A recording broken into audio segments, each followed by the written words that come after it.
Dans les campagnes burkinabées, le riz coûte soudainement moins cher. Pourtant, dans les marchés animés des villes, rien ne bouge. Miracle annoncé ou simple mirage. Pour des millions de foyers, un bol de riz, c'est la frontière entre la faim et l'espoir. Un changement, même minime, peut décider du nombre de repas qui réchauffent la marmite chaque semaine.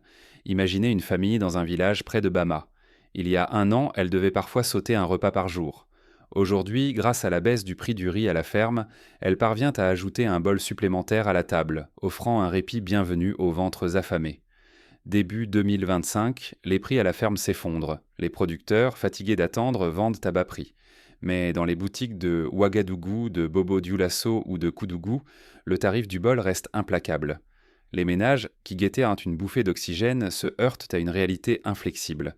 Ce phénomène rappelle d'autres périodes de l'histoire burkinabé. En 2012, lors d'une récolte exceptionnelle de mil, une dynamique similaire s'était produite. Abondance à la campagne, stagnation en ville. Pourtant, les leçons semblent avoir été oubliées.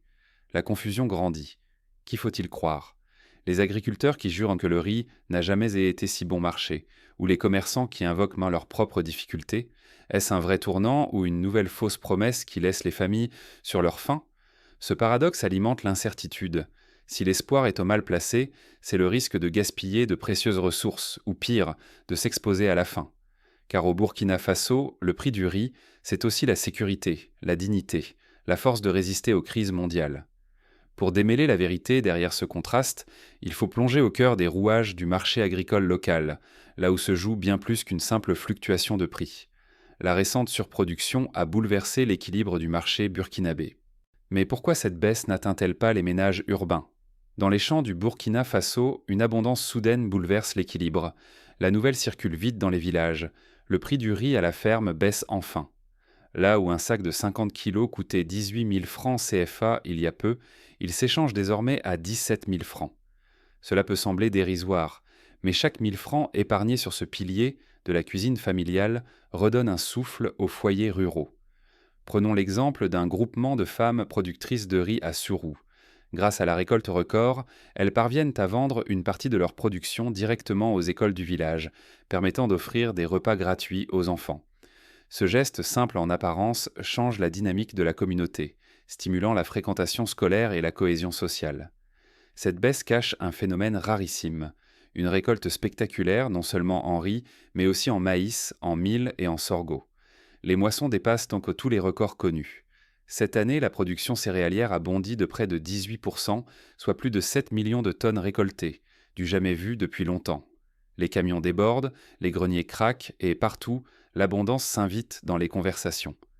Cette situation fait écho à ce qui s'est produit en 2008 dans la région du delta du Nil, en Égypte, où une surproduction de blé avait temporairement réduit la pression sur les prix avant que de nouveaux déséquilibres n'apparaissent.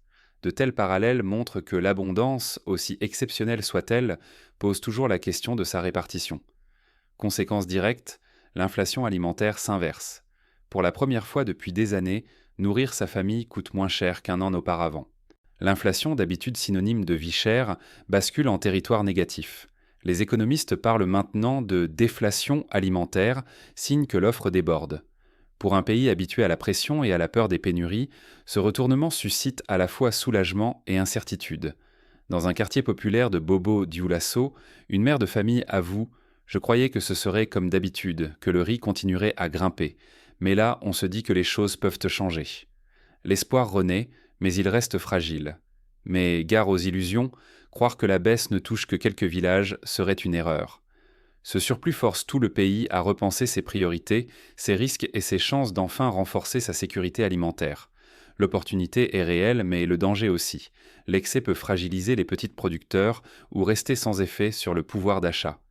Dans certaines régions, comme autour de Koudougou, des coopératives agricoles hésitent à stocker l'excédent, craignant que la baisse des prix ne rende les investissements à perte. D'autres, plus audacieuses, négocient avec des ONG pour écouler leur production vers des zones déficitaires. Tout paraît idéal, mais une question tenace subsiste. Si le riz abonde à la ferme, pourquoi les citadins continuent-ils à payer si cher dans les marchés? C'est là que le vrai problème commence à se dévoiler. Une abondance à la source ne garantit pas l'accès pour tous. Entre la récolte et l'assiette urbaine, d'autres obstacles se dressent. Dans les villages, des montagnes de sacs de riz s'amoncellent. Pourtant, dans les marchés des villes, les prix restent hors de portée. Cette contradiction sème le trouble. Comment l'abondance rurale ne parvient-elle pas à soulager la vie urbaine?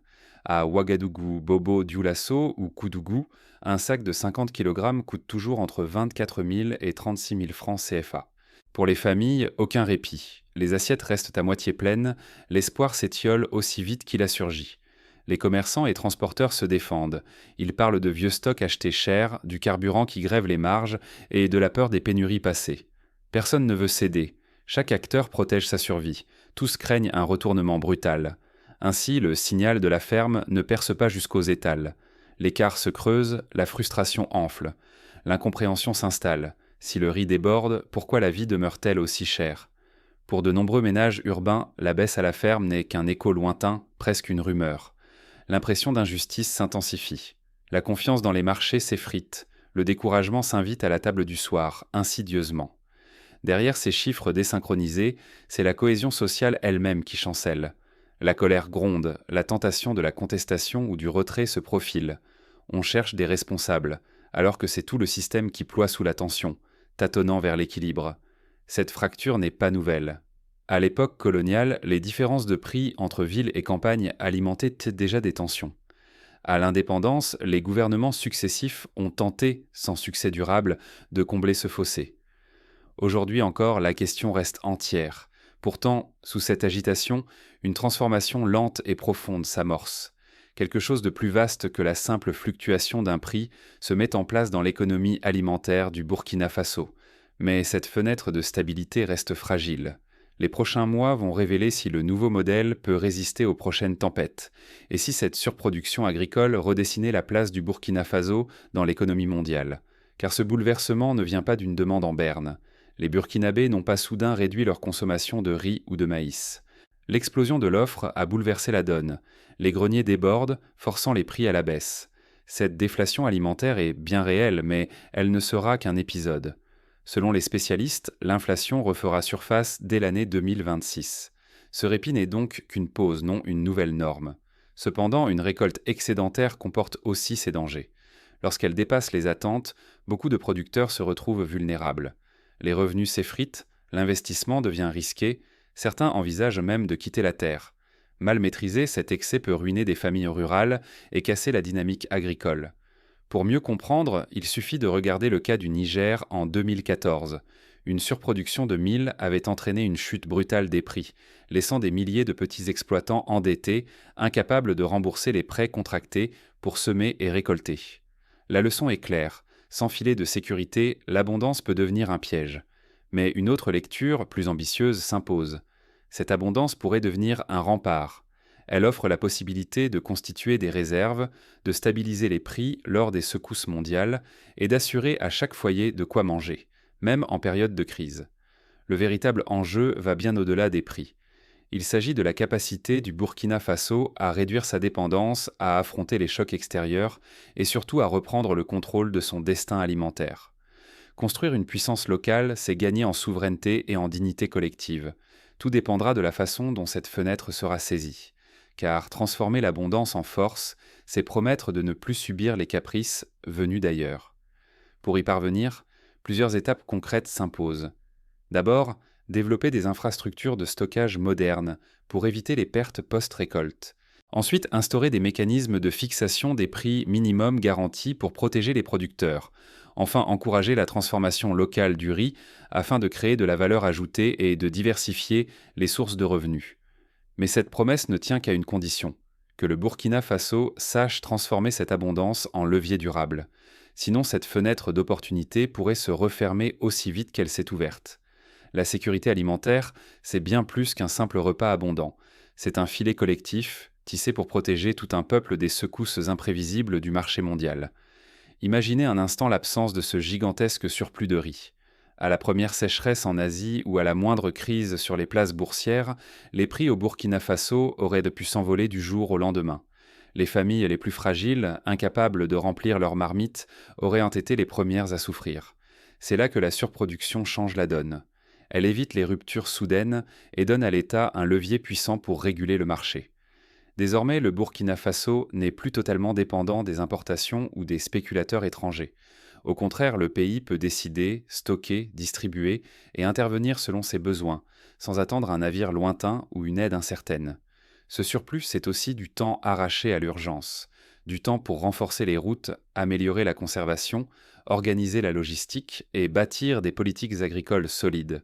Le surplus agit comme un amortisseur, un bouclier qui protège l'économie contre les caprices du climat ou les soubresauts du marché international. À long terme, cette base solide rend les marchés moins sensibles à la spéculation. Les prix se stabilisent, évitant les montagnes russes qui insécurisent de tant de familles. Cette stabilité nourrit la dignité, mais aussi la confiance. Confiance de nourrir ses enfants aujourd'hui, demain, même si le monde vacille. Un exemple frappant nous vient de l'Inde. Le pays, après avoir connu des famines meurtrières dans les années 60, a investi massivement dans la constitution de stocks stratégiques de riz. Résultat, lors de la crise alimentaire mondiale de 2008, l'Inde a pu limiter la hausse des prix intérieurs, protégeant des millions de familles de bonne mine de la faim. Mais ce pouvoir reste fragile. Ne pas investir dans de meilleures infrastructures ou une gouvernance agricole efficace, c'est risquer de perdre cette avance durement acquise. Sans action, le Burkina Faso redeviendrait vulnérable, sans filet pour amortir la chute.